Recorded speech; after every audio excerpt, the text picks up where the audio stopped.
All right, picking up with part two here. Set was just tricked by Isis, who disguised herself as her sister Nephthys, who's Set's wife. She had Set swear an oath that her son would become the next pharaoh. Set thinks that she's swearing an oath to Nephthys, which is his son Anubis, but really he's swearing an oath to Isis and her son Horus, who he's trying to kill. So anyway, so Set's angry. Set bellowed with rage like a mad hippopotamus and cried in a voice which shook the hills like thunder. Not so easily shall Horus win my kingdom. When he is grown, let him come against me, and I will slay him and feast on his flesh and become king indeed. And he went away into the deserts of the south above the first cataract with all his followers, and there was peace in Egypt for a while. But all knew that a great war was to come, and whether in the Duat or after his spirit returned to his body on the island of Chemis, Horus was being trained every day to be the Avenger of Osiris. Many times Osiris himself came from the Duat to instruct his son, and one day he said to Horus, "Tell me, my son, what is the noblest thing a man can do?" "Avenge his father and mother for the evil done to them," answered Horus. "And what creature do you think most useful to take into battle with you?" "A horse," was the prompt answer. "Would not a lion be of greater assistance?" asked Osiris. "It would if a man needed assistance," replied Horus, "but a horse would be far more useful for cutting off an enemy's flight and then slaying him." "Now, my sons," said Osiris solemnly, "I perceive that your training is complete, and the time has come for you to lead your followers into battle against Set." Then Osiris returned into the Duat, for in the living world he could not yet fight against Set. But Horus armed himself for the battle, gathered again his followers, and sought the aid of Hermachus, god of the rising sun, the brother of Osiris and Set, who so far had played no part in the struggle to rule Egypt. But Set was watching all that Horus did, and knew that the time had come when his oath to Isis would bound him no longer.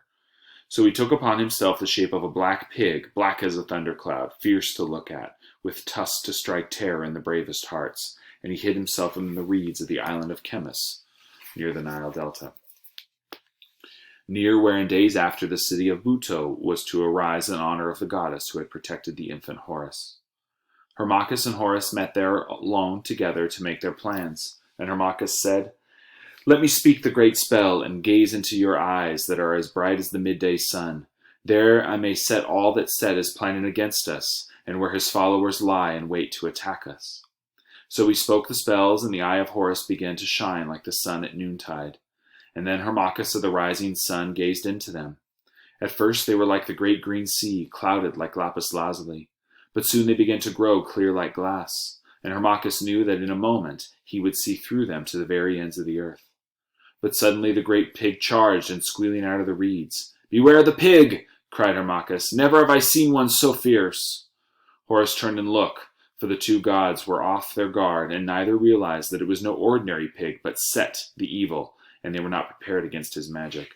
Then Set aimed a blow of fire like a lightning flash at the eyes of Horus. And Horus covered his eyes with his hands, crying, "It is Set, and he has smitten me in the eyes with a fire." But when Hermachus turned, Set, the black pig, had gone, and he could do no more than utter a curse which rested upon all pigs ever after, and on all who touched them, save only on the night of the full moon when black pigs were sacrificed to Horus. Meanwhile the eyes of Horus were darkened for little, while as the sun is darkened when thunderclouds speed over the delta by the time of the rain. But soon they grew bright. This is the eye of Horus, one of the major symbols from ancient Egypt, which symbolizes rebirth, renewal, and you can see that Horus's eye. He gets blinded, but then is reborn. Horus is the phoenix who dies and then is reborn again.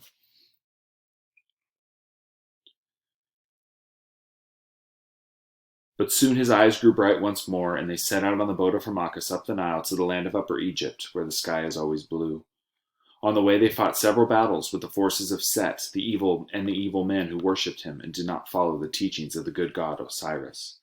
Their first outpost was near Memphis, where the delta ends. Here Horus turned himself into a great winged disk that glowed like a ball of fire, with wings on either side like the colors of the sky at sunset. Your eyes shall not see, and your mind should be darkened, he cried. And at once each man looked at his neighbor, and he saw a stranger. And when any of them spoke, they seemed to hear a foreign tongue. Then the first army of Set cried out, The enemy has come amongst us in disguise. And they fell upon each other and slew until none were left alive. It's a fun one to do in Skyrim, where you just make the room fight against each other by casting fear spells on them. Horus flew back to Hermachus, and when he had taken his own shape once more, Hermachus embraced him and gave him a draught of wine mixed with water. And in remembrance of that battle, libations of wine and water were poured to Horus ever after. Up the Nile sailed the boat of Hermachus, and presently the next wave of the enemy came against them, wearing the forms of crocodiles and hippopotami, ready to attack on the banks of the Nile and in the water. But Horus was prepared. Among his followers were many skilled smiths and metalworkers, and Horus had instructed them how to make weapons of iron, tempered with many spells. As the crocodiles and hippopotami drew near with open mouths, the smiths cast chains into the water, so that the fierce beasts entangled their legs and could be dragged towards the boats that followed the boat of Hermachus. When they were near enough, the smiths slew them with their spears, and the iron points of which they could pierce the thickest hide. Then Horus and Hermachus changed themselves into great hawks and swooped down, one on the left bank of the river, one on the right, and tore to pieces with their mighty talons the followers of Set, whether they were in human form or in the guise of hippopotamus or crocodile. So the war raged up and down the Nile, and many battles were fought in which Horus and his allies were victorious. At last Set himself came out against the boat, Set wearing the form of a monster with a hideous animal head, the head which seemed to have been half decayed, so that the accounts of the battle called Set the stinking head. The fight was long and terrible, but in the end Hermachus flung Set to the ground, smashing his face with an iron mace, bound him in chains, and brought him before the gods in council. Then Ra said to hand him over to punishment for Horus, and let him do unto him even as he did to Osiris. And all the gods cried, Yes! To this. Thereupon Horus drew his sword and smote off Set's stinking head. Then he dragged the body of Set up and down Egypt, and at last cut him into 14 pieces, even as Set had torn the body of Osiris. Yet the evil one was not to be slain so easily.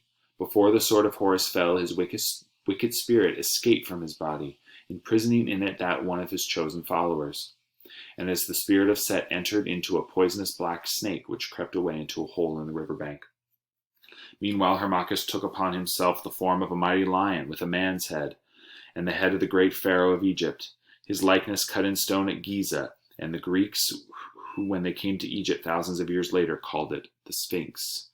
Okay, so that's Hermachus. The Sphinx is not the Sphinx, it's actually Hermachus. In this shape he raged up and down the land, seeking out all the followers of Set, and slayed them with his mighty claws. For what little it seemed the war was over. For a little while it seemed that the war was over, but wise Thoth, looking through the distance as only he could, spoke to Horus, saying, Son of Isis, the last battle is yet to be fought, even in this life, for Set is not yet dead. His spirit escaped before you smashed it, before you cut off the stinking head, and entered into a serpent. Now that cursed reptile has crept away into the desert far into the south, and Set again is gathering his forces. Checking my time here. And he is marching up the river to attack Egypt once more. Yet be good of heart, for the last battle shall be fought at Edfu, and there a temple shall be raised in the honor of your victory. At time will not destroy. Then Horus gathered his forces once more and sailed up the Nile past Thebes, past Edfu itself, until he came to the island of Elephantine. There on the island stood Set, himself in the form of a gigantic red hippopotamus. Opening his mouth, he uttered a terrible curse. By the way, hippopotamus are some of the most dangerous animals in Egypt. If you're on a boat, they can attack your boat, mess you up. They are in a lot of ways more feared even than the crocodiles. Crocodiles will kind of leave you alone for the most part, but the hippopotamus, if they get mad, they're not to be screwed around with. So in ancient times, they did not like them. So we kind of see these big, water cows, and they're a little more fierce than that. They could throw a lot of their weight around, and they were pretty dangerous when they got angered. So you could see why they would put the the god of evil as a hippopotamus, as silly as that image might look or seem to us. Then darkness fell upon the land, and a huge wave came roaring down from the first cataract. It caught the fleet of Horus and swept it back down the river. Yet the boat in which Horus stood shone brightly through the darkness, and it came to rest at Edfu, not many miles below Elephantine. Set had been following, and now he paused, a vast red hippopotamus straddling the whole stream of the Nile.